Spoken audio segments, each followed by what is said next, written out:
Good morning, students. Let's start with today's concept of pointers and arrays. Now, here you can see that I've declared an array of type integer, and that array is having 5 elements, right? So, array also will require a memory location, and you can see here the in the pictorial representation we have assigned that array in the memory location starting from the address 1001. Now, since the array is of type integer, and we know that integer is going to take 2 or 4 bytes.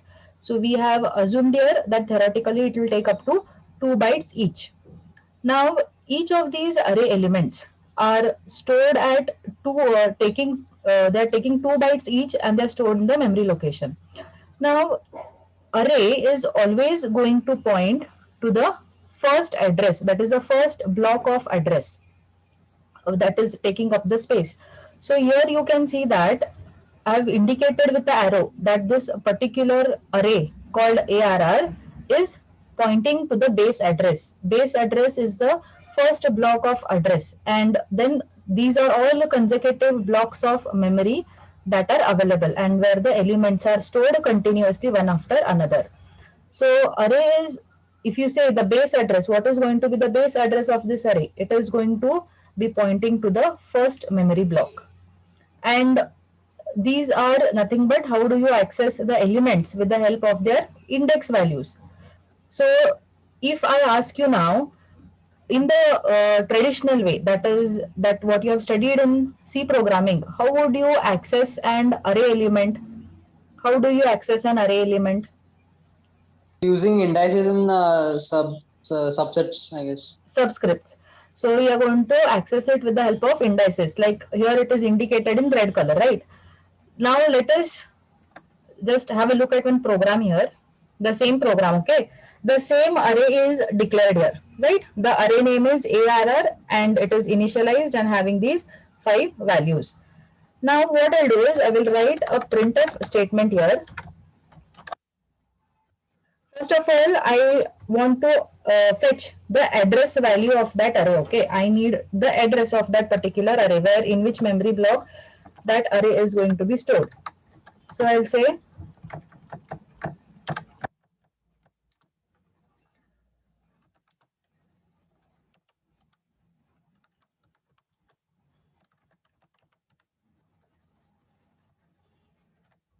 now you tell me by which particular operator can you fetch the address. How do we access the address? By which And operator? operator. And operator. Address of Uh, The ampersand, correct. The ampersand operator. We have studied this. We are able to get the address or we are able to get the memory location by making use of the ampersand operator. Now here I need to get the address of the array. What is the name of the array here? The name of the array is ARR. Okay. Then how you look at this particular image here. I told you that this array will always be pointing to the base address, the first address, the first byte of memory here. This will definitely be pointing here. It is not going to point to 1003 or 1005. It will be always pointing only to the base address. The rest of the consecutive blocks is assumed that they are following in this particular memory address only. So if I have to write here, okay, I need to fetch the base address. That is what address I'm trying to fetch, which index value I'm trying to fetch here. 0. 0. See here, it is pointing at 1001. And look at the index value here, or look at this subscript value. This is nothing but the 0th element. So what this particular ARR is having, it is having the memory address or it is having the base address of the 0th element. ARR of 0. ARR of 0 is nothing but 1001. We'll go back to the programming here. I will write the subscript as 0 to see the base address.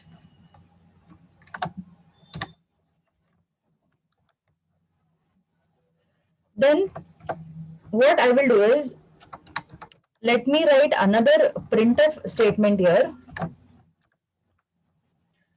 Let me also try to get the value that is present at the 0th index there.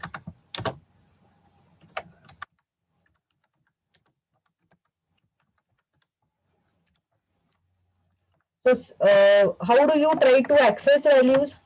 How do you try to access values in the array? If I have to access the 0th element, what do I have to write? Asterisk ARR symbol. of 0. str? ARR of 0. Yes, it has to be ARR of 0. 0 is going to give me the 0th element. So what is the 0th element in the array here? It is 10. The 0th element is 10. Okay. Let us first run the program. I will explain it once again.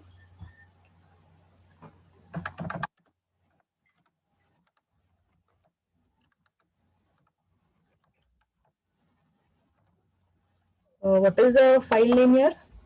Pointer ARR. Pointer.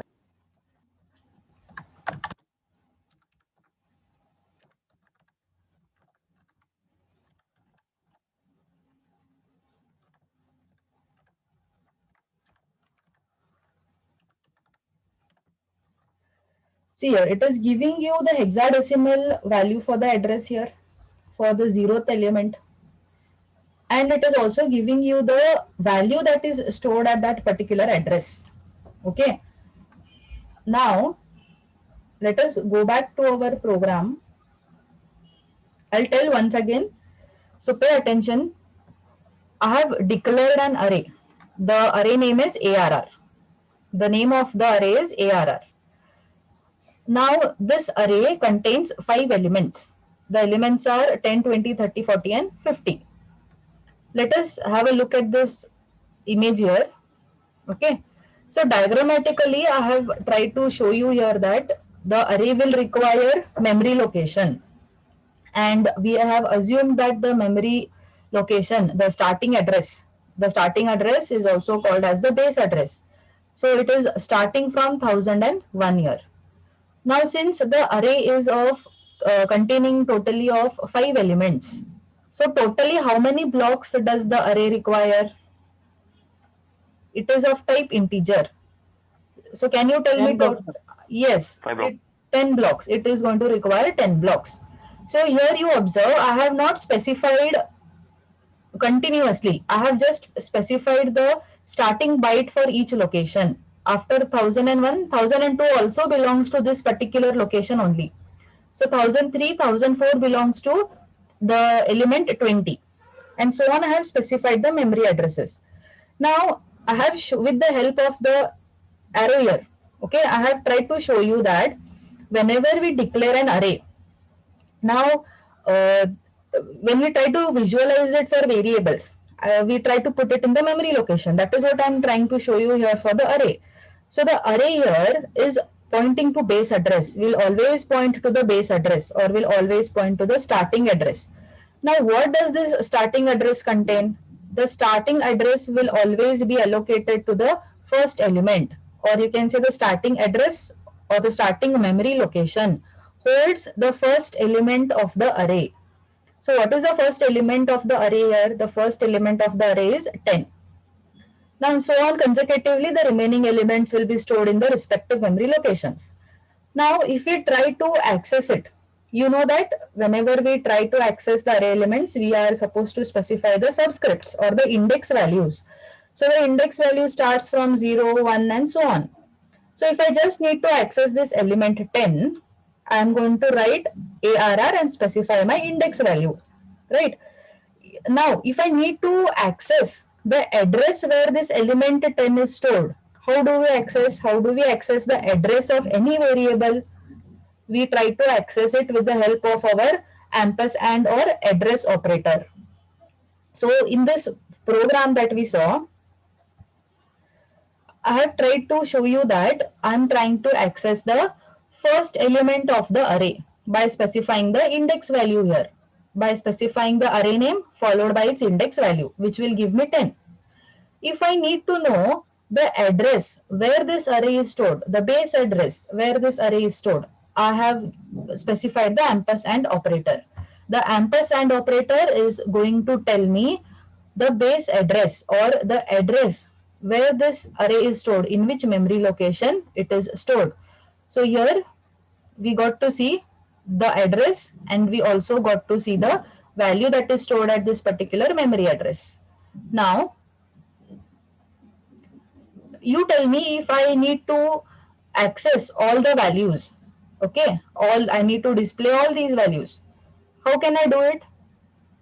Ma'am, using for loop, we can create 5 values and then print them simultaneously. Correct, very correct.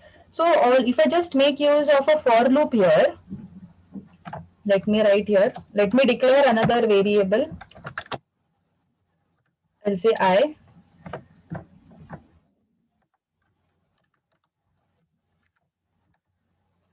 Starting from the index 0.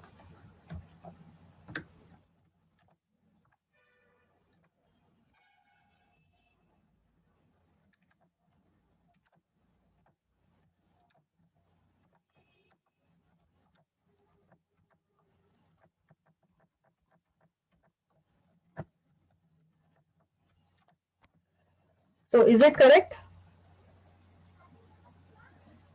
No, ma'am, we need to make a correction. What is the correct?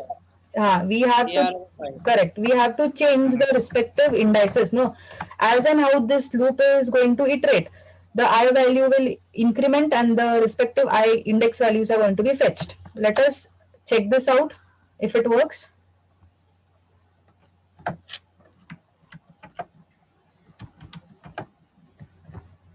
So you can see here all the addresses we are able to fetch, right?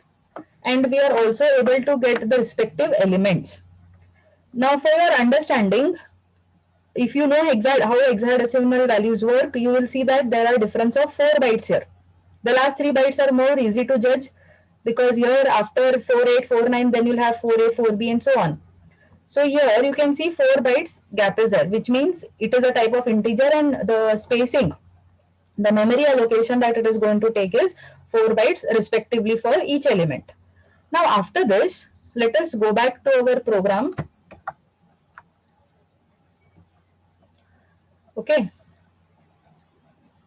I will write a comment here.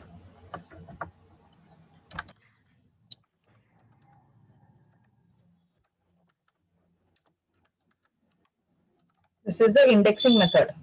Now let me write 2 more print. I'll copy these printf statements.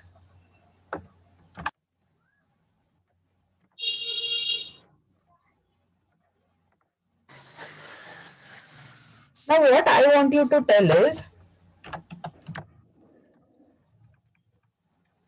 how do we try to access, or how do we, if I need to print the address, just the base address, okay? Will not iterate it now. We'll just type the base address. Have a look at this particular image again.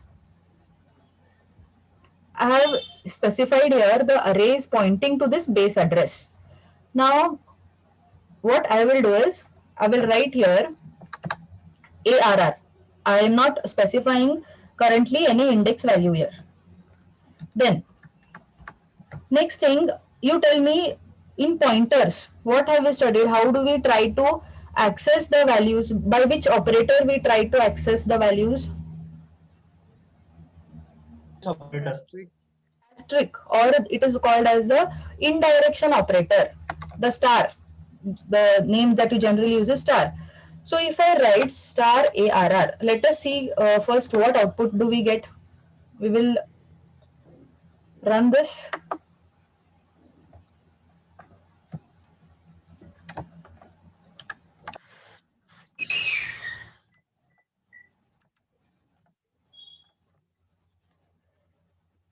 Can you tell? See, this is the last part, okay? Here. This is the output.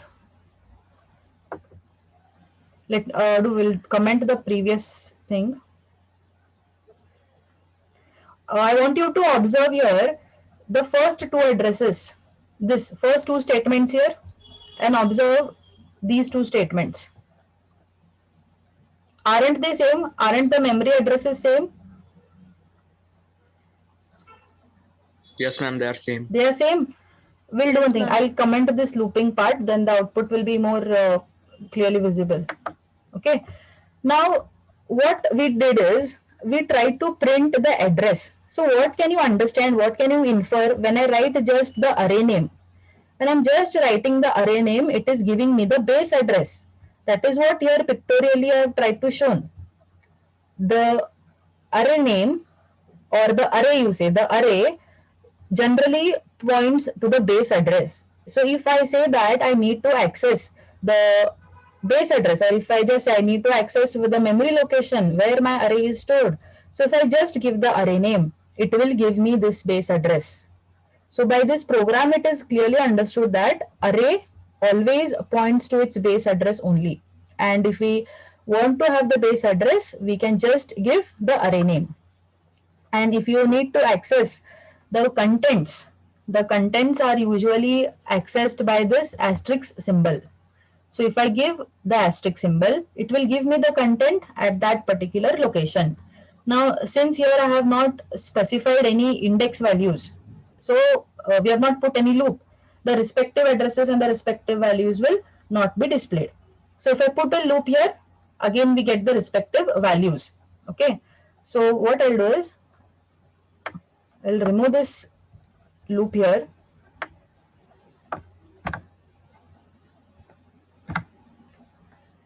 So this method, the second method that you saw now, this is called as the pointer method.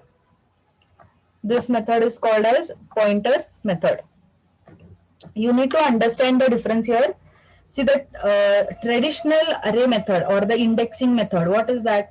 You used to declare the array and you always used to access it using the index values, like array of 0 or array of I, right? So we try to access it with the help of the index values.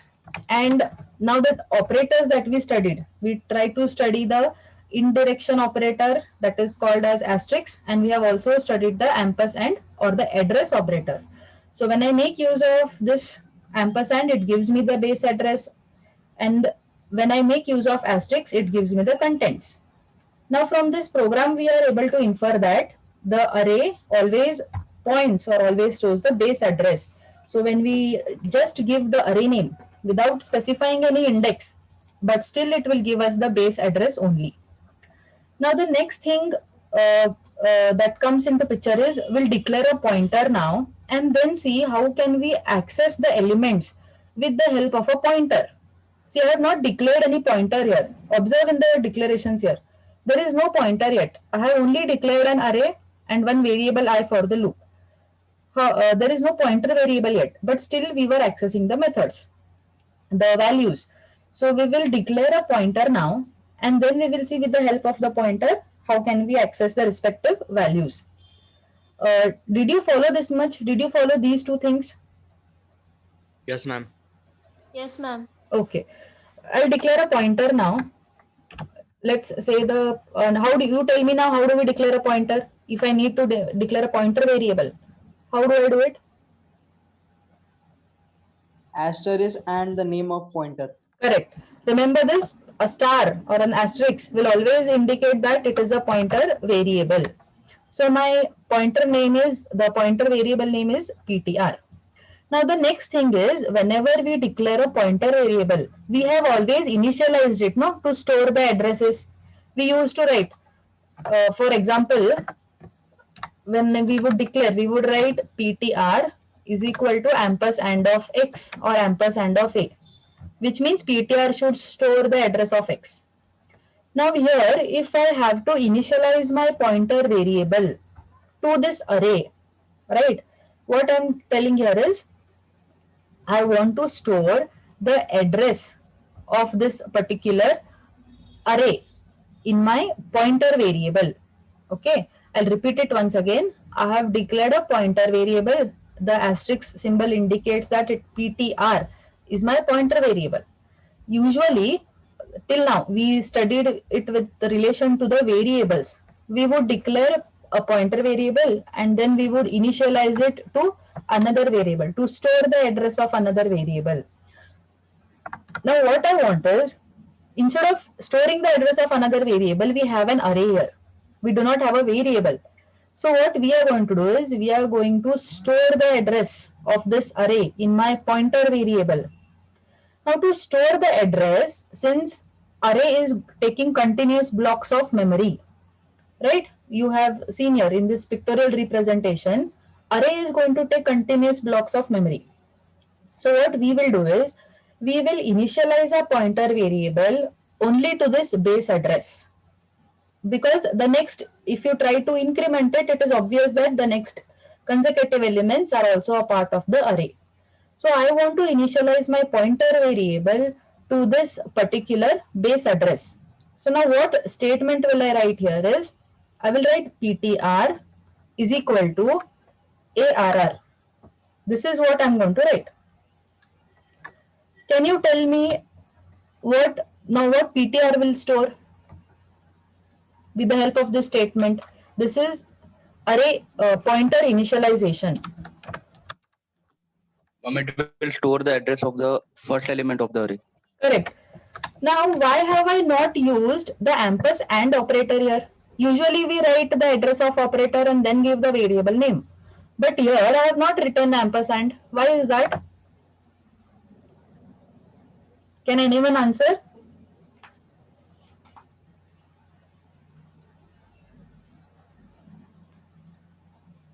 See, why? It is very simple. If you have observed the output of these programs, especially the second one, when I wrote ARR, what output did you get for this? You got the base address. Base value. Base value we got. So now what it means, if I'm writing ARR, it means that ARR is having the base address only. That is what we saw here pictorially also. ARR is pointing to the base address. So when you try to initialize your pointer variable with the base address of the array, you need not specify the ampersand operator. Without specifying the ampersand operator, it will still give you the base address value only. And we have seen that programmatically here. When I wrote ARR, it still gave me the base address. It gave me the starting address only. So if I just write ARR, it means that this pointer variable has been initialized. Did you follow this part? Did you follow this initialization part of the pointer? Why I have not written ampersand here? Yes, ma'am. Clearly followed, all of you?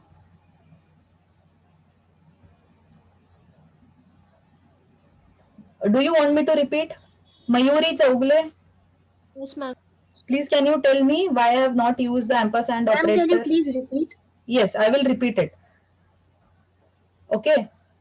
What you need to understand is, when we declare an array, remember this image that I showed you there. The base address is always stored as the address of the array, in the array name only. Tell me what is the name of the array, what I have declared here? What is name of the array?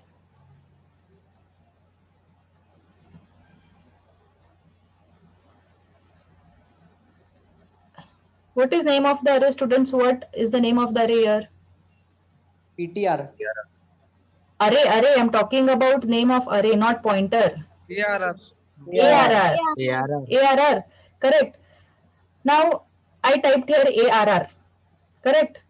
So what it means, this is name of the array. Name of the array is storing the base address. Have a look at the output here. This is name of the array. When I write ARR, it is giving me the base address. For that comparison, you need to observe this output and observe this previous output. Both the addresses are same. These are the base addresses of the array where the elements are stored. Go back to the program here. This method that I showed you with the ampersand operator is the traditional method that we follow. That is without pointers or without initializing it. You have directly made use of the ampersand. The ampersand gives you the address. But here, did I use ampersand? I have not used ampersand. Why? because name of the array is pointing to the base address here. Pictorially you see here, remember this particular image, ARR is name of the array, and with the arrow I have shown that it is pointing to the base address, which means that if I need to access, if I need to get the value, if I need to get the base memory location, I just have to specify the name of the array. I need not specify the ampersand value here. See, you understand two things. Okay, two concepts you clearly understand. Ampersand gives you the memory address, and we have seen previously the examples of this. But when we talk about arrays, since array is a continuous memory location, it is not just a single value there. Continuous values it is going to have. So what array does is, it will point to the base address or the first address. Then the name of the array here, purposely I have written it as ARR, just the name is written. So you need to observe the name of the array. The name of the array always is pointing to the base memory address. So if I need to get this value, if I need to get this 1001, I just have to specify the base address, I just have to specify the name of my array, nothing else. So that is what I did here in the program. I wanted the base address, I just specified the name of the array. Now after that I declared a pointer. The pointer is star PTR.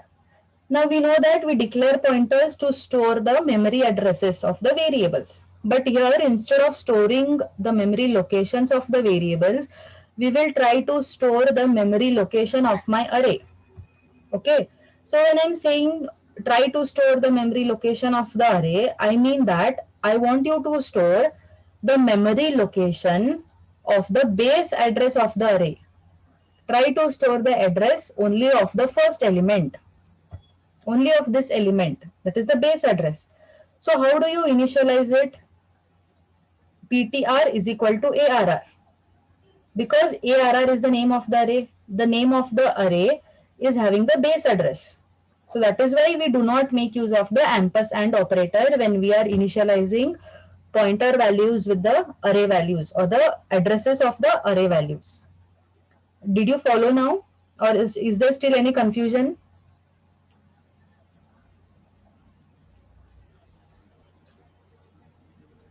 Yes, ma'am. But what if we want to access second, third, and fourth? That we will see now. If you want to access, no, see, pointer is pointing to the first address here. Pointer is pointing to this address. So if I need to access this, I will just increment it. I will just increment it. The pointer will come here. And again, the next values, I'll just add increment. So it will go on incrementing and give you all the values. That's all. We'll see how can we access all the elements. But did you understand why we are not using ampersand here? Did you understand the differentiation here? Yes, ma'am. All of you? Yes, ma'am. Yes. Okay. Let us first try to print just the first value and check, and then we will try to add a loop there.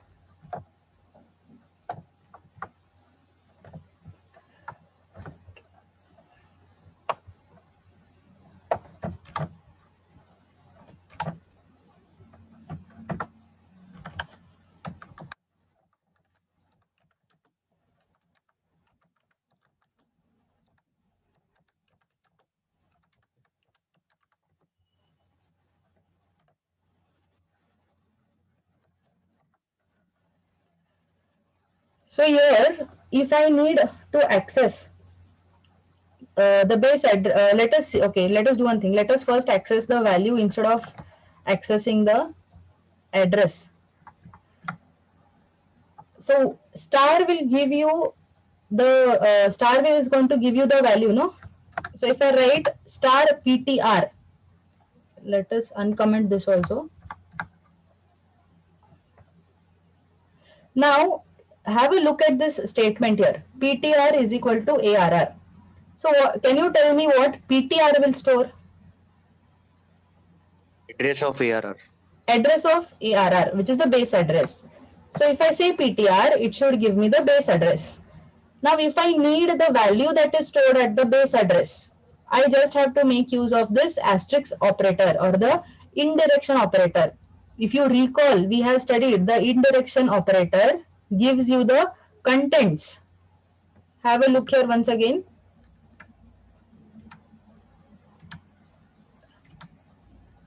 The indirection operator will always give you the contents of that particular variable or the contents that are present at that memory address. So I have written here star PTR, which should give me which value. What will be the output of this second statement here? Base address of the array. No, 10, ma'am. 10. Base value, ma'am. Base value, that is Ma'am, it will 10. give the value. The first value, that is 10. Let us execute and check if it will execute or we have some errors now.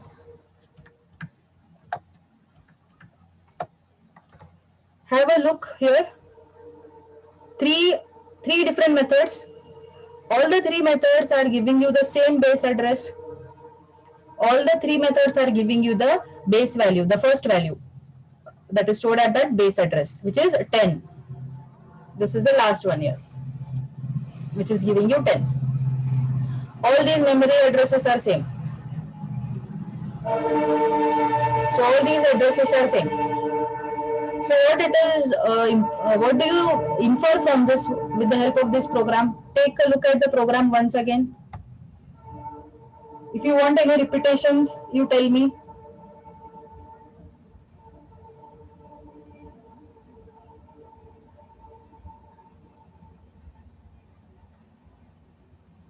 All the three methods, have a look.